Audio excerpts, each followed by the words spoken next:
வணக்கம். நான் உங்கள் சதீஷ். எல்லாரும் சிறப்பாக நியூ இயர் செலிப்ரேஷன் பண்ணியிருப்பீங்கன்னு நினைக்கிறேன். என்னுடைய வாழ்த்துக்கள். முதல் நாள் கால பயணம் நேற்று மக்களை நான் சந்தித்தேன். முதல் நாள் கால பயணம் சிறப்பாக இருந்தது. உங்களோட சப்போர்ட்டுக்கும் ஆதரவுக்கும் ரொம்ப நன்றி. நான் போகிறதுக்கு முன்னே என்னோட வீடியோ அனைத்து மக்களையும் போய் சேர்ந்துருக்கு அப்படின்றது ரொம்ப சந்தோஷப்படக்கூடிய விஷயம். 2 மாதமாக நான் அதுக்கு தான் கஷ்டப்பட்டேன்.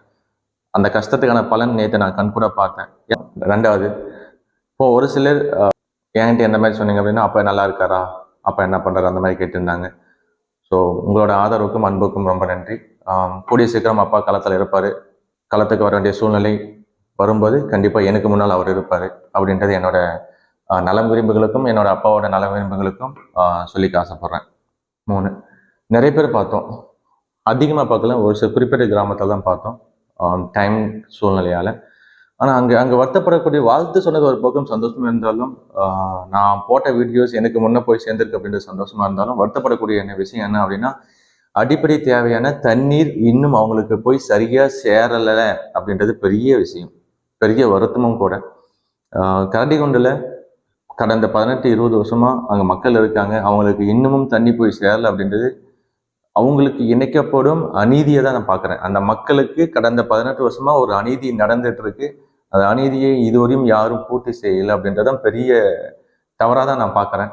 அதுக்கு கண்டிப்பாக நம்ம வருத்தப்படணும். 18 வருஷமாக ஒரு சமுதாயம், ஒரு தனிப்பட்ட ஒரு 50 பேர் இருக்கிற குடும்பம், 60 பேர் இருக்கிற குடும்பத்துக்கு தண்ணி வசதி இல்லை அப்படின்றது நம்ம கண்டிப்பாக வருத்தப்படணும். ஒரு சின்ன மினி டேங்க் கூட நம்மளால பண்ணி கொடுக்க முடியாது. மஞ்சாலி கிராமத்தில் எவ்வளவோ மினி டேங்க், எத்தனையோ இடத்துல தேவையில்லாத இடத்துல மினி டேங்க் போட்டிருக்காங்க, தேவையில்லாத இடத்துல எல்லாமே நடந்திருக்கு. அங்கே 50 பேர் ஒரு குடும்பம் இருக்கு, ஒரு சின்ன மினி டேங்க் குடும்பம் நம்மளால வசதி குடும்பம் பண்ணி கொடுக்க முடியாது. நிறைய கிராமங்கள்ல 1 மாசமா தண்ணி வரலையும். 1 மாசமும் தண்ணி வராது இருக்கிற ஒரு சூழ்நிலை எப்படி நம்ம உருவாக்கி இருக்கோம், எந்த ஒரு சமுதாய சூழ்நிலை நம்மளை சுற்றி கட்டமைக்கப்பட்டிருக்கு அப்படின்றது இந்த இடத்துல நீங்க யோசிக்கணும். இங்க வருது. ஆனா முளையாங்கட்டல தான் தண்ணி இருக்கு. முளையாங்கட்டல தான் வருதுல. 1 மாசத்துக்கு மேல வரலீங்களா? 1 மாசம் ஆயிடுச்சுங்க. கேட்டீங்களா? கேட்டது என்ன சொன்னாங்க? அதெல்லாம் சொன்னாங்க, இது மோட்டர் இது பத்த மாட்டுது, திருப்பி கம்பி இறக்கணும் அப்படின்ட்டு தலைவர் வீட்டுக்கு முன்னால இருக்குதுங்களா. ஏன் 1 மாசமா இறக்காம என்ன பண்ணிட்டு இருக்காங்க? அதான் இன்னைக்கே நாளைக்கிட்ட இருக்கிறாங்க, ஒண்ணுமே கண்டுக்க மாட்டாங்க. அங்க எத்தனை குடும்பம் இருப்பாங்க? எல்லாம் அந்த முளையாங்காட்டுக்காரர் எல்லாம் அந்த டேங்க் தண்ணி தான். அங்க இருக்கிற வீடு எல்லாமே அதே தண்ணி தான். அங்க இருக்கிற யாருக்குமே தண்ணி இல்லீங்களா? எல்லாம் ஒருத்தர் போர் போட்டையும் கப்பன் இருக்கிறாங்க. போர் இல்லாதவங்க நாங்க என்ன பண்றோம்? நம்மளோட போர் இல்லாதவங்க என்ன பண்றோம்?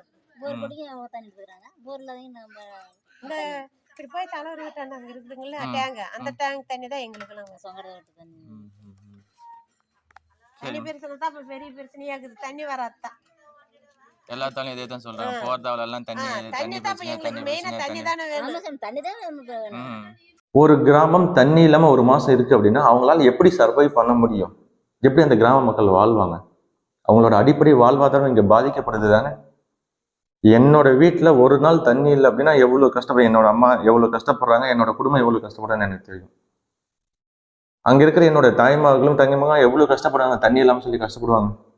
இளைஞர்கள் இந்த மாதிரி டைம்ல இளைஞர்கள் எழுச்சி நம்ம கொள்ளலாம் அப்படின்னா, இளைஞர்கள் நம்ம முன்னணி இதெல்லாம் நம்ம எடுத்து பண்ணலாம் அப்படின்னா இன்னும் இந்த அநீதி நடந்துகிட்டே தான் இருக்கும். நம்மளை சுத்தி இந்த அநீதி நடந்துகிட்டு தான் இருக்கும். இந்த தண்ணி பிரச்சனை, அடிப்படை தண்ணி பிரச்சனை இன்னும் சரி செய்யப்படலை. ஒரு சமுதாயத்துக்கும் ஒரு கிராமத்துக்கும், ஒரு 300 பேர் இருக்கிற கிராமத்துக்கு தண்ணி வசதி இல்லை, தண்ணி இன்னும் வரல அப்படின்றத நீங்க எப்படி பாக்குறீங்கன்னு எனக்கு தெரியல. இது ஒரு அநீதியை தான் நான் பாக்குறேன். 30 நாளா தண்ணி, ஒரு போர் நின்று போச்சு, போரை 30 நாள் சரி பண்ண முடியாதா நம்மளால? போர்ல 2 பைப் இறக்கி தண்ணி அட்ஜஸ்ட் பண்ண முடியாதா? ஒரு நாள் போதாதா நம்மளுக்கு? ஒரு நாள் போதாது? உங்க வீட்டுல தண்ணி பிரச்சனை இருக்கு, ஒரு வீட்டுல போர் இல்லை, போர்ல தண்ணி நின்று போச்சு அப்படின்னா அந்த போர் பைப்பை கழட்டி மாற்றத்துக்கு 1 நாள், அதிகபட்சம் 2 நாள் போதாதா? இளைஞர்களே, நம்ம கண்டிப்பா இது நம்ம விழிச்சிக்க வேண்டிய ஒரு டைம் தான். இன்னமும் இந்த ஒரு சூழ்நிலை அகற்றப்பட வேண்டும். தண்ணி இல்லை, அடிப்படை வசதி இல்லை அப்படின்ற ஒரு சூழ்நிலை நம்ம அகற்றப்பட வேண்டும். இளைஞர்கள் இதில் நீங்கள் முன்ன நின்று நீங்கள் எடுத்து பண்ணிருந்தீங்க அப்படின்னா இந்த ஒரு சூழ்நிலை இருந்திருக்காது, இந்த ஒரு சூழ்நிலை வந்திருக்காது நம்மளுக்கு. இந்த ஒரு கஷ்டமான சூழ்நிலையும் இந்த கஷ்டகாலமாக நம்மளுக்கு இருந்திருக்காது. இளைஞர்கள் இப்போ நம்ம முன்னால் நின்று எடுத்து பண்ண வேண்டிய சூழ்நிலையில நம்ம தள்ளப்பட்டிருக்கோம். அந்த இடத்துல தான் நம்ம இருக்கோம். கண்டிப்பாக நீங்கள் யோசிச்சு பாருங்க. இளைஞர்களும் யோசிக்கணும், பெற்றோர்கள், தாய்மார்கள், நண்பர்கள் எல்லாரும் யோசிக்கணும். யோசிங்க. நான் இதுக்கான ஒரு சிறந்த மாற்று சக்தியை இருப்பன்றது என்னோட நோக்கம் இருக்கணும் அப்படின்றது என்னோட ஆசை. சிறந்த மாற்று சக்தி இருக்கணும், எல்லாருக்கும் எல்லாத்தையும் பண்ணணுன்றது என்னோட ஆசை. சப்போர்ட் பண்ணுங்க.